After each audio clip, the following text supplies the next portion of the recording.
What is going on, guys? Today is August 9th. I am horrible at finding time to make videos. I am currently on the way home from the gym. Today was an upper body day. If you're wondering how my lower body is doing based on the last video I made, it's going pretty well.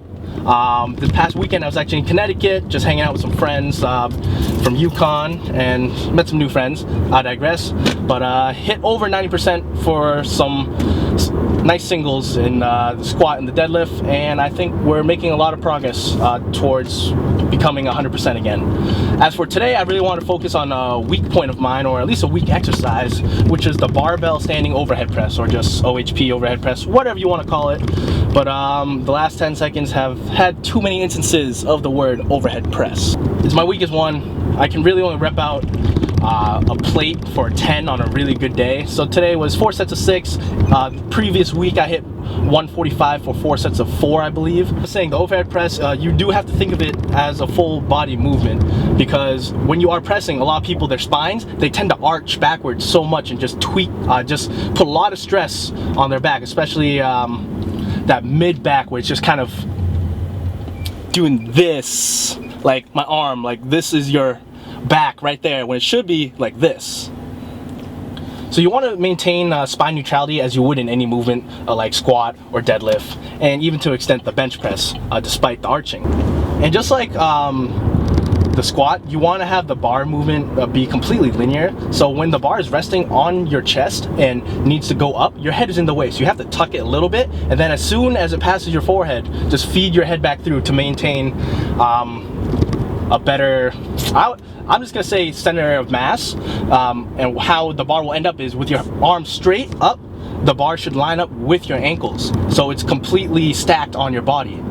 Now, a lot of people, their mistake is, instead of holding it here, they'll hold it slightly forward, and their hands, because of the ceiling here, I can't just shoot through my car, but you can imagine if the bar is out here in front of you and there's over like 100 something pounds, 200 pounds, however much you're pressing, how can you maintain that weight here if it's not stacked directly center over your base of support, your structure, your body?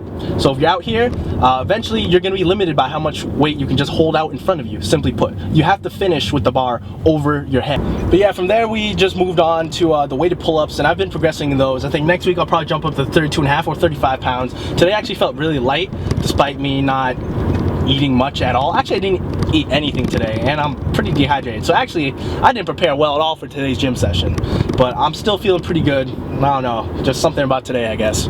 Now, another movement that you guys should definitely try out is a variation of the barbell row. It's called the Pendlay row. Now, a lot of people, when they're standing doing the barbell row, there's a lot of momentum. However, I let the bar touch the ground and completely lose all momentum. And it's set up very similar to a deadlift, conventional deadlift. Identically, actually. And when you go and load the weight into your lats, like you're about to pull for a deadlift, just follow through. Instead of loading into your hamstrings and your hips, just follow through with that and pull the bar up into yourself while maintaining that position. If you notice, I try to keep minimal movement in my spine. I don't want the leg drive to really be dominating that movement.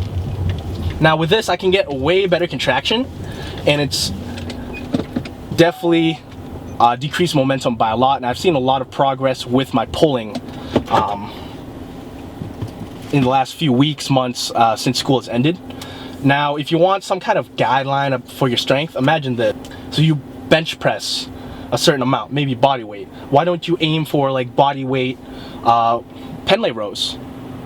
Your back has a lot of muscles, and you should be using them as such. The bench press, everyone's benching, and yeah, you can get a really strong bench, but you might not have that strong of a back. But people who have very strong backs, they definitely have a good bench press. Because a lot of people, they're only training the muscles they see in the mirror, and they're neglecting everything else. Back, hamstrings, rear delts. Like, if you're able to have a big back, you're paying attention to the whole system. And then after Pendlay rows, we went directly into the incline dumbbell bench press. Now, I have the angle of the bench more like a 30 degree as opposed to a 45, because I feel like it's targeting more of my shoulders the higher the angle of the bench is. So with that slight angle on the bench, I can just arch my back, get into a nice position. I feel a lot more of a contraction towards my clavicle and not just my front delts. Clavicle being right here, even though there's like not much right there, but you know, one day I'm gonna grow nice movies to fill it in. So what's going on is I just wanted the pyramid set up. It was the last exercise of the day. Today wasn't supposed to be too intense or anything. So I think my top set was 5 reps at 100 pounds on the incline dumbbell press. And that's pretty good because normally I think I can only get 7 or 8 even if I start fresh. So something's going very well today. Anyways, that was pretty much the whole day. Just something quick. Wanted to give you guys an update. If you have any questions, make sure to leave a comment. Make sure to hit me up on Instagram at Kenny Laughter. You can hit me up on Snapchat at Kenny Flattop. Send me those DMs though about fitness related things, of course. I shall catch you guys later. Tell me pretty lies, look me in the face. Tell me that you love me.